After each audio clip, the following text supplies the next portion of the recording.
نحمدہ ونصلی ونسلم علی رسولہ الکریم اما بعد۔ معزز ناظرین، ہر مسلمان کے لیے یہ ضروری ہے کہ وہ تواضع اختیار کرے اور تکبر سے بچے۔ جس طرح نماز پڑھنا ہر مسلمان کے لیے ضروری ہے، اسی طرح تواضع اختیار کرنا بھی ضروری ہے، اور جس طریقے سے شراب پینے سے بچنا اور خنزیر کھانے سے بچنا ضروری ہے، بالکل اسی طرح تکبر سے بچنا بھی ضروری ہے۔ قرآن اور احادیث کے اندر تکبر کے بارے میں بہت ساری احادیث بیان کی گئی ہیں۔ چنانچہ آپ علیہ الصلاۃ والسلام کا ارشاد پاک ہے، لا يدخل الجنت من کان فی قلبہ مثقال ذرۃ من کبر، فرمایا کہ جس آدمی کے دل میں ایک ذرہ کے برابر بھی تکبر ہوگا، وہ آدمی جنت میں داخل نہیں ہوگا۔ علماء کرام نے اس حدیث کی تفصیل میں ایک چیز بیان فرمائی ہے، فرمایا کہ تکبر یہ الامراض ہے، یہ تمام بیماریوں کا سرچشمہ ہے۔ جس آدمی کے دل میں تکبر ہوگا، وہ دوسروں کو حقیر سمجھے گا، وہ دوسروں کے ساتھ زبان درازی کرے گا، ان کی بدتمیزی کرے گا، غصہ کرے گا، غیبت بھی کرے گا، حسد بھی کرے گا، حتیٰ کہ دوسرے کی جان و مال کی اور عزت و آبرو جو ہے وہ خطرے میں پڑ جائے گی، صرف اس آدمی کے تکبر کی وجہ سے۔ تو فرمایا اس لیے تکبر کو الامراض کہا گیا ہے کہ یہ بیماریوں کا سرچشمہ ہے، اور حدیث پاک کے اندر اس کی وضاحت یہ بیان کی گئی کہ جس آدمی کے دل میں ذرہ کے برابر بھی تکبر ہوگا، وہ آدمی جنت میں داخل نہیں ہوگا۔ اسی طرح ایک حدیث قدسی میں حضور صلی اللہ علیہ وسلم فرماتے ہیں کہ اللہ تبارک و تعالیٰ کی ذات ارشاد فرماتے ہیں، الکبریاء ردائی والعظمت ازاری، کبریائی میری چادر ہے اور عظمت میرا تہبند ہے۔ فمن نازعنی واحدا منہما، جس آدمی نے ان دونوں میں سے کسی ایک کے اندر مجھ سے جھگڑا کیا، قذفتہ فی النار، میں اس کو جہنم میں پھینک دوں گا۔ تکبر یہ اللہ تبارک و تعالیٰ کی صفت ہے، کبریائی اللہ کی صفت ہے۔ اللہ اکبر، اللہ ہر چیز سے بڑا ہے۔ چنانچہ فرعون نے کہا، انا ربکم الاعلی، میں تمہارا سب سے بڑا رب ہوں۔ تو اللہ تعالیٰ نے فرمایا، فاخذہ اللہ نکال الآخرۃ والاولی، وہ ایسے پکڑا کہ پہلے اور آخرت والے تمام لوگوں کے لیے وہ عبرت کا نشان بن گیا۔ اس لیے متکبر آدمی اللہ کو ناپسندیدہ ہے، وہ اللہ کو پسند نہیں ہے۔ اللہ لا يحب كل مختال فخور، اللہ تعالیٰ کسی شیخی باز متکبر آدمی کو پسند نہیں فرماتے۔ اور فرمایا ابو جہل نے تکبر کیا، اللہ تبارک و تعالیٰ نے اس کو بھی ذلیل کر دیا۔ قارون نے تکبر کیا، اللہ نے ان کو ذلیل کر دیا۔ عتبہ اور شیبہ تمام لوگوں نے تکبر کیا، اللہ نے سب کو ذلیل کر دیا۔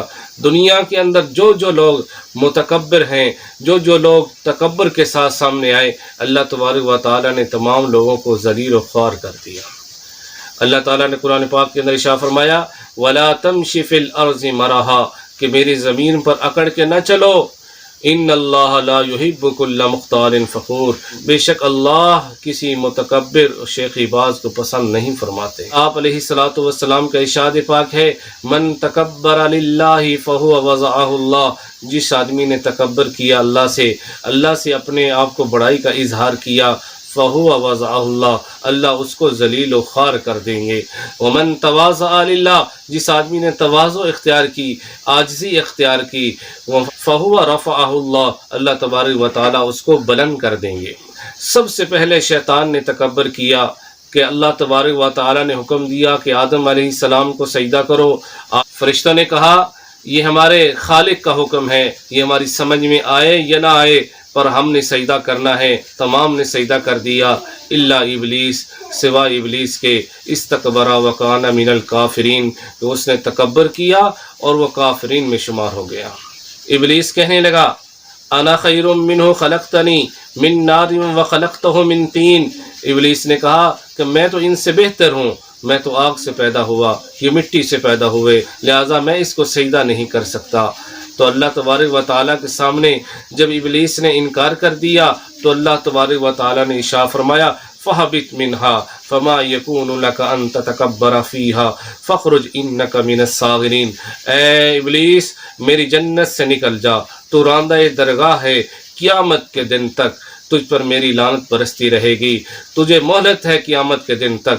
حضرت امام مالک بن دینار رحمہ اللہ تعالیٰ عنہ کے بارے میں آتا ہے کہ وہ ایک دفعہ ایک بازار سے گزر رہے تھے تو ایک شخص کو دیکھا کہ وہ اکڑ کے چل رہا تھا،